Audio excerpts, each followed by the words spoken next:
बिहार के exit poll के नतीजे ने इंडियन स्टॉक मार्केट को जो कॉन्फिडेंस दिया है काफी बेहतरीन। मार्केट एनालिसिस की एक और वीडियो में आपका स्वागत है। आप देख रहे हैं लेगेसी इंडिया का first free stock market academy, जो free of cost stock market सिखाने का प्रयास करता है। 13 नवंबर 2025 को मार्केट किस प्रकार से रिएक्ट करेगा उस पर डिस्कशन करने वाले हैं। इसके बाद भैया एक आदमी अपने जीवन में कितना पैसा कमा लेगा और उसका दिल कितना बड़ा हो सकता है, इसके बारे में भी बात करने। और बिहार का जो एग्जिट पोल है उस पर तेजस्वी यादव जी कह रहे हैं कि भैया अमित शाह जी जो मीडिया को स्क्रिप्ट लिख के भेजते हैं वो स्क्रिप्ट ही चलाई जाती है और उसी से एग्जिट पोल के नतीजे तय होते हैं। अब एग्जिट पोल पे मार्केट में इतना कॉन्फिडेंस है, इलेक्शन कमीशन ऑफ इंडिया का 14 नवंबर को जब रिजल्ट आएगा बिहार इलेक्शन के, बिहार चुनाव की कि बिहार का सीएम कौन बनेगा, तो मार्केट में क्या परिस्थिति रहेगी ये समझ। चलिए वीडियो शुरू करते, हो सके तो अपने दोस्तों के साथ जरूर शेयर करिए और आपका सब्सक्राइब करना हमारे लिए काफी ज्यादा मोटिवेशन का सोर्स होता है। Make sure to subscribe. चलिए सबसे पहले बात करते हैं आप कमा कमा के कितना पैसा कमा लोगे। वॉरेन बफेट ने अपना $150 बिलियन की फॉर्च्यून, $150 बिलियन डोनेट कर दिया है। उनके 3 बच्चे हैं भैया, उनको 3 सन्स है।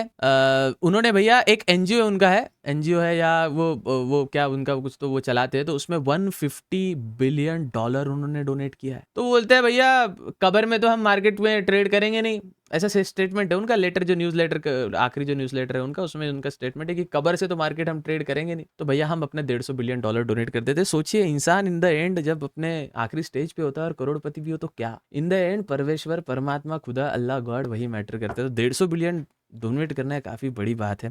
इन्होंने during my many years I also watched I will कन्विस्ट wealth transfer by political facts dynasty choice and yep इक्वेयर की फिलांथ्रोपिस्ट। और इसके बाद फेयरवेल लेटर में इन्होंने कहा था at the prime respect and कहीं तो इन्होंने कहा था कि भैया कबर से हम मार्केट तो चलाएंगे नहीं, इसलिए $150 बिलियन डोनेट करते हैं। चलो बात करते हैं दूसरे टॉपिक पे। ये है सबसे इंपॉर्टेंट टॉपिक, वो है बिहार के पोल्स। अब भैया पोल्स बताते हैं, ये जो है ना आप समझिए सर्वे होते हैं, पोल्स के एग्जिट पोल के सर्वे होते हैं। देखिए ये चीज बेसिकली आपको समझना जरूरी होता है। एक होता है ओपिनियन पोल, जिसको पता है माफ करे थोड़ा वीडियो फास्ट फॉरवर्ड कर ले। एक होता है ओपिनियन पोल्स और एक होता है एग्जिट पोल। ये जिसको नहीं पता, ओपिनियन पोल इलेक्शन के पहले होता है, इलेक्शन जब होता है उसके जो पहले होता है वो होता है ओपिनियन पोल, और एग्जिट पोल होता है इलेक्शन दागने के बाद। तो ओपिनियन लोगों से पूछ के किया जाता है, एग्जिट भी लोगों से पूछ के किया जाता है। इन द एंड ये एक अजम्पशन है। असली result election commission of India की जब पेटियां खुलेगी भैया, तभी हमें असली रिजल्ट जो कि 14 नवंबर को पता चलेगा, और 14 नवंबर का मार्केट नेक्स्ट लेवल रहने वाला है। अब यहाँ पे जो सर्वे निकालती है, अलग अलग प्रकार की कंपनीज होती है वो सर्वे निकालती है। Matrize, P Marq, People Plus, Bhaskar, People Insight, JVC, Polstar, सब में दिख रहा है भैया कि एनडीए की सरकार यानी नीतीश कुमार की सरकार और नरेंद्र मोदी की सरकार, नमो सरकार भैया यही लीड कर रही है। अब खैर एग्जिट पोल के रिजल्ट्स इतने कुछ खास होते नहीं है, बिकॉज यहाँ पे तेजस्वी यादव जी ने भी कहा है कि exit poll result confidence government is going to be changed. इन्होंने काफ़ी कॉन्फिडेंस लोगों के मन में बताया है गवर्नमेंट चेंज होने वाली, और इनकी एक बॉडी लैंग्वेज से भी पता चलता है कि ये काफ़ी ज़्यादा कॉन्फिडेंट है बिहार में सरकार बदलने के लिए, एक बिहार के सीएम बनने के लिए। अब दैनिक भास्कर का 145 200, अगर जिसको बिहार के इलेक्शन का बेसिक्स नहीं पता, मैं बिहार के इलेक्शन में as a social media campaign Congress के लिए भी काम कर रहा था, जहां पे 243 सीट्स पर चुनाव लड़े जाने थे, और 243 सीट्स पे जैसे ही चुनाव लड़ने जाने थे, जहां बताया जा रहा है 144 से 145 सीट से एनडीए की है, बची हुई कुछ एक्चुअली ये बिहार के इलेक्शन का मैं बताता हूँ आपको थोड़ा सा। एनडीए जो कि बीजेपी कांग्रेस समझ लीजिए आप थोड़ा है, बीजेपी और फिर नीतीश कुमार की सरकार और कुछ अन्य पार्टी है, जनशक्ति दल जो कि एक इंसान, नाम भूल गया मैं, नाम आ नहीं रहा है, इंडिया दल, और उसके ये जो कांग्रेस की है, और एक है AIMIM, ऑल इंडिया मुस्लिम इस्लाम मुस्लिमी, ऐसा कुछ, और उसके बाद है जन सूरज पार्टी जो कि प्रशांत किशोर की है, फिर कुछ अदर पार्टीज आती है। अब जो एनडीए को जो मतदान मिला है वो तो ठीक है, लेकिन इंडिया को जो मतदान मिला है वो वोट कट हो चुके हैं, वो कुछ डिवाइड हो चुके हैं AIMIM में और कुछ डिवाइड हो चुके हैं जन सूरज पार्टी। अब इसका दिक्कत इंडिया फेस कर रहा है, इंडिया अलायंस फेस कर रहा है, क्योंकि ओवैसी साहब ने और प्रशांत किशोर साहब ने भैया वोट काट दिए, और कुछ अदर पार्टी से जो वोट काट रही, तो जो वोट इंडिया अलायंस को मिलना चाहिए वो AIMIM के एंट्री के बाद और जन सूरज पार्टी के एंट्री के बाद नहीं मिल रहा है। इसकी वजह से एनडीए अलायंस में थोड़ा कॉन्फिडेंस दिख रहा है और ऐसा लगता है नीतीश कुमार सरकार बनाएंगे। लेकिन जब एग्जिट पोल और ओपिनियन पोल फेल हो जाते हैं, तब असली रिजल्ट जब इलेक्शन कमीशन ऑफ इंडिया का आता है, क्योंकि आपने 2024 के भी चुनाव में देखा होगा, जहां पे एग्जिट पोल के दिन मार्केट जो पंप किया था और फिर एग्जिट पोल के नतीजे खराब आए थे, तो ओरिजिनल नतीजे जो आए थे उसके बाद मार्केट जो डंप किया है उस प्रकार से हमें पता चलता है मार्केट की सिचुएशन। तो ओवरऑल एग्जिट पोल और ओपिनियन पोल मैटर नहीं करते, असली मैटर करता है ये चीज। और कल की वीडियो जिसने देखी है उसे पता रहेगा मैं किस चीज की बात कर रहा हूं। यहां पर मैंने कहा है ये जोन के ऊपर मार्केट निकलता है तो एक बाय साइड ट्रेड बनेगा भैया। इसके लिए हम हमारे यूट्यूब चैनल नामक लेगेसियन पे फिर से आपको दिखाना चाहेंगे, ये चीज आपको बार बार दर्शाना चाहेंगे, क्योंकि टेक्निकल एनालिसिस हम सभी का धीरे धीरे इंप्रूव हो रहा है। नमस्कार, मार्केट एनालिसिस और टेक्निकल एनालिसिस हमारा धीरे धीरे इंप्रूव हो रहा है। यही कारण है भैया कि हम एक अच्छा खासा मार्केट में बढ़ोतरी देख रहे हैं। अब देखो यहाँ पे कल ही बताया था मैंने, जो ड्राइंग्स है कल की, हम ड्राइंग्स को इरेज नहीं करते। मार्केट इस जोन के ऊपर निकलता है तो हमें एक सी साइड ट्रेड बनाना है, और मार्केट यहाँ से रिफ्लेक्ट करता है तो पी साइड ट्रेड बनाना है। फिर से इसको रियल मार्केट की सिचुएशन में देखेंगे, वही आपको बताने का प्रयास हमारा जारी है। मार्केट यहाँ से ऊपर अगर जाता भी है, यहाँ से मार्केट ऊपर जाता है तो हम एक अच्छी बाइंग साइड अपॉर्चुनिटी देख सकते हैं, और मार्केट एक अच्छे बाइंग साइड पे आया है। यहाँ से मार्केट रिवर्स क्यों आया है? सबसे पहले यूएस ट्रेड डील जो भारत काफ़ी ज़्यादा प्रोबेबिलिटी बन जाती है यूएस स्टॉक मार्केट की भारत के साथ ट्रेड डील करने में, वो थोड़ा बहुत कंफ्यूज आ गई थी। तो यहाँ पे आपको एक अच्छा खासा रेजिस्टेंस ऊपर की साइड मिलता है। अब हमारे मार्केट एनालिसिस की वीडियो का अच्छा उपयोग करने के लिए, अच्छा फायदा उठाने के लिए अपने चार्ट्स पे भी इसी प्रकार ड्राइंग सपोर्ट रेजिस्टेंस आप ड्रॉ करके रखें, जिससे आपको काफ़ी आसानी हो। अब मार्केट यहां से तो ऊपर गया, लेकिन यहां से ये जो पास्ट में रेजिस्टेंस था, वह रेजिस्टेंस को छू के वापस मार्केट नीचे आने का ट्राई किया है। अब मार्केट यहां पे इन द एंड लास्ट में जब मार्केट का क्लोजिंग सेशन था, 3 बजे का टाइम था, आखिरी के कुछ कैंडल से भैया वो काफी ज्यादा बेरिश बनी है। लेकिन इससे हमें पता चलता है कि ये जो वीक आया है आखिरी में, जो इस निफ्टी 50 का वीक आया है, ये निफ्टी 50 का वीक काफी ज्यादा इंपॉर्टेंट क्यों इंपॉर्टेंट है भैया? क्योंकि देखो यहाँ पे सेलिंग तो आई थी, लेकिन उसके बाद वापिस अचानक से बाइंग आ चुकी है। ये जो वीक है ये काफी ज्यादा हमारे लिए इंपॉर्टेंट रहने वाला है। चलिए कुछ ड्राइंग से वो थोड़ा सा रिमूव कर देते भैया। ये ड्राइंग किस प्रकार की है? चलो शायद इसकी रहेगी, आई डोंट नो। यस इसकी थी, ओके फाइन। अब यहाँ पे हमें क्या समझना है, कल मार्केट की सिचुएशन क्या होगी? एग्जिट पोल के नतीजा है मार्केट कुछ, अब ये वाला जोन ना बहुत दिन तक छोड़ेगा नहीं। वापिस अगर ये जोन को निकल जाता है तो हम वापिस एक ऊपर साइड ट्रेड बनाने का ट्राई करेंगे, अगर इस वाले जोन को मार्केट निकाल लेता है। ये वाला जोन को आप मद्देनजर रखते हुए, ये वाला जोन एक इंपॉर्टेंट जोन हमारे लिए रहने वाला है, ये बात हमेशा ध्यान रखिए। अगर मार्केट यहाँ से नीचे आता है, ये वाला जोन तोड़ता है, तो अगला टारगेट हमें ये वाला मिलेगा। अब ये जो जोन है ये आप नोट कर ले अपने चार्ट में, इंपॉर्टेंट जोन है। चार्ट के पूरे टूल्स का इस्तेमाल जब तक आप चार्ट में करना ना सीखेंगे, आप एक अच्छे चार्टिस्ट टेक्निकल एनालिसिस नहीं बन सकते हैं।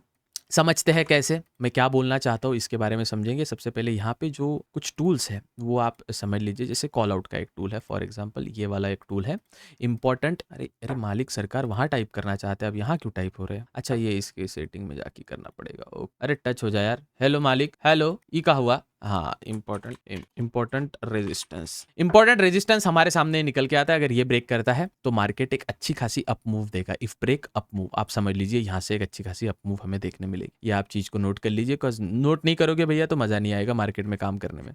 भैया इमोजी से ज्यादा अगर अपसाइड इमोजी आ जाते तो मजा आ जाता। अरे अपसाइड इमोजी आ जाए यार, एक ऐसा ना को करे यार, एक अपसाइड इमोजी आ जाए। बढ़िया, कहाँ है? यहाँ है। यस, यहाँ पे मार्केट अगर ये मूव करता है तो मार्केट एक ऊपर जाने की प्रोबेबिलिटी रखता है। अगर यही मार्केट नीचे साइड अगर मूव दिखाता है, ये भी हमारे लिए सीखना समझना जरूरी है। अगर मार्केट नीचे साइड मूव दिखाता है तो यहाँ पे हमारे लिए नीचे साइड एक मूव बनेगा, इतना आप समझ लीजिए। कल के मार्केट में ट्रेड नहीं करना है, क्योंकि एग्जिट पोल कल भी रहेगा। 14 तारीख को अपन ट्रेड करेंगे। 14 तारीख को कैसे ट्रेड करेंगे? मार्केट ये वाले जोन से अगर निकलता है या ये वाले जोन से निकलता है, अगर कल भी निकल जाता है तो आप एक ट्रेड पंचअप कर सकते हैं। और ट्रेड में क्वांटिटी कम रखिए, क्योंकि क्वांटिटी बढ़ाओगे, क्योंकि अभी अपने को श्योर शॉट कुछ नहीं है। श्योर अपने पास कुछ नहीं है माइक के अलावा। श्योर SM7 भी, खैर no promotion, but still paid promotion नहीं था, लेकिन स्टिल हास्य के साथ सीखना सीखोगे तो मजा आएगा। अगर ये वाले जोन से मार्केट निकलता है तो एक अच्छा खासा मूव अपने देखने मिलेगा। और मार्केट में 2-3 चीजें आपको ध्यान रखने की जरूरत है। जैसे बैंक निफ्टी का भी जो हम बोल रहे थे कि ये वाला अगर मार्केट क्रॉस करता है तो हमें एक अच्छा खासा मूव रहेगा। लेकिन जो रेजिस्टेंस से मार्केट आया, हो क्या टेक्निकल्स बन रहे हैं ना चार्ट पे, क्या बेहतरीन टेक्निकल्स बन रहे हैं। अगर आप टेक्निकल समझने का प्रयास करें तो मार्केट ये वाला जो जोन है, जो बार बार मार्केट पिछले कई दिनों से टेस्ट कर रहा है, देखा जाए तो 23 को मार्केट ने टेस्ट किया था, फिर आज टेस्ट किया ये वाला ओवरऑल जोन, दैट इज 58,500। यहाँ पे पुट साइड कई लोग बैठे हैं भैया, तो मार्केट में लास्ट टाइम पे अपने को एक फॉल देखने मिला। अगर मार्केट ये जोन से वापस नीचे आ जाता है, मैं आपको हमेशा क्या बताता हूँ, इलाइट वेव थ्योरी पे आपको भरोसा करना है। किस प्रकार से काम करेगी इलाइट वेव थ्योरी यहाँ पे, आइए समझते हैं। मार्केट ने अपसाइड मूव दी, यहां से तो रैली खत्म हो चुकी है, एक नई रैली यहां से पकड़ी है, ठीक है। मार्केट ने एक अपसाइड मूव दी, मार्केट नीचे आया, ये वाले बॉटम को मार्केट तोड़ नहीं पाया, वापस मार्केट अपसाइड मूव दिया, मार्केट नीचे आया, ये वाला जो इसका जो बॉटम है ये तोड़ नहीं पाया, लेकिन अब ऐसी सिचुएशन बन गई है मार्केट अब गया लेकिन इसको भी तोड़ नहीं पाया जो इसका टॉप बना था, मार्केट नीचे आया, ये तोड़ता है तो मार्केट एक अच्छा फॉल करेगा अपने वापस वाले लेवल पे 57,800। आप ये लेवल मार्क करके रख ले, 57,800 अगर नीचे साइड मार्केट आता है, ऊपर साइड आता है तो भैया हायर हाई बनाते जाएगा, अपन ट्राई करेंगे भैया 59,400 तक जाने का, 59,400 तक जाने का प्रयास हम करने वाले हैं। लेकिन अगर ये वाला जोन जो मैं बार बार आपको बोल रहा हूँ, ये इतना जोन अगर मार्केट तोड़ लेता है तो मार्केट वापस फॉल करेगा ये वाले जोन तक, ये वाले जोन तक और फिर ये वाले जोन तक। अब मैं आपको ऐसा क्यों कह रहा हूँ, एग्जिट पोल के रिजल्ट्स पे भरोसा मत करिए, ये एक स्कैम है। क्योंकि भैया ऑफकोर्स सरकार के पावर में मीडिया है, ये हमें पता है। मीडिया को जो सरकार बोलेगी, ruling government, I am talking about BJP की, XYZ amount of seats NDA की बता दो पोलिंग एग्जिट पोल्स में, और फिर अब ये हमें कहाँ देखने मिला था, इसका अपन रिजल्ट देखते हैं भैया। आपके सामने मैं डेली टाइम फ्रेम पे डालता हूँ, चलो वीकली टाइम फ्रेम पे डाल देते हैं फिलहाल, चार्ट को रिसेट करते हैं चार्ट को, और ये जो फॉल था आप देख सकते हैं, ये वाला 7 अप्रैल या यस यही था boss, July, yes my bad, election का फॉल कौन सा था, तो जुलाई अप्रैल, रिजल्ट्स कब थे इलेक्शन के, उसके बाद जो फॉल आया था मई जून जुलाई 27 3 जून, यस 3 जून 2023। ये जो आप स्पाइक देख रहे हो, इस स्पाइक के बदौलत हमें एक सिचुएशन देखने मिला था 2024 में भैया। यहाँ पे आए थे एग्जिट पोल के रिजल्ट्स, ये वाले जोन में एग्जिट पोल के रिजल्ट्स चल रहे थे, फिर मार्केट ने एग्जिट पोल की तरह जैसे एग्जिट पोल आया था उसके काफी विरुद्ध, जहां बता रहे थे भैया 400 पार बीजेपी जाने वाली है, वहीं भैया वो 243 पे अटक जाती है, तो फिर यहाँ पे 200 सॉरी 2 आई डोंट नो 290 या 2 समथिंग, यस उस पर अटक जाती है। तो देखिए ये जो फॉल है ना, ये है एक पैनिक बिहेवियर, ये मार्केट का जो स्पाइक है ना, ये पैनिक बिहेवियर और इनसाइड ट्रेडिंग का भी मामला हमारे सामने। तो भैया एग्जिट पोल पे ट्रेड ठीक है किया है, मार्केट अच्छा आपको संकेत दे रहा है, लेकिन प्रयास करें आप मार्केट में रिजल्ट्स के बाद ही ट्रेड। बाकी मैं जब वीडियो बना रहा हूँ एनालिसिस का, तो आप अपने चार्ट्स पे भी उसी प्रकार सपोर्ट रेजिस्टेंस नोट कर ले। मेरी ये वॉल देखोगे ना, ये बस नंबर्स है, 25,400 और 59,400 बैंक निफ्टी, 60,000 उस पर कॉल राइटर्स कितने, पुट राइटर्स कितने हैं, FIDI का सप्लाई, सब वॉल्स पे बना के रखेंगे, इससे आपको आसानी जाएगी और आप एक अच्छा खासा वेल्थ क्रिएट कर सकते हैं। एक बात मैं नोट करना चाहूंगा, अभी का टाइम म्यूचुअल फंड में पैसा डालना नहीं है अनटिल एंड अनलेस आप SIP वाले डालते रहो, लमसम वाले थोड़ा रुको, एक हल्का सा करेक्शन मिलेगा फिर बाय करना। विद दैट सेड मिलते हैं अगले वीडियो में, तब तक के लिए जय हिंद, all the best. Make sure to subscribe लेके CN इस साल के अंत तक 3 लाख सब्सक्राइबर हो जाएगा क्या भैया? जय हिंद, ऑल द बेस्ट। भाई रीच बड़ा डाउन हुआ है चैनल का, है रीच बड़ा डाउन हुआ है, आपको एजुकेशनल वीडियो देखने, आपको कंट्रोवर्सी एक्सपोज, खैर मिलते हैं अगली वीडियो, तब तक के लिए।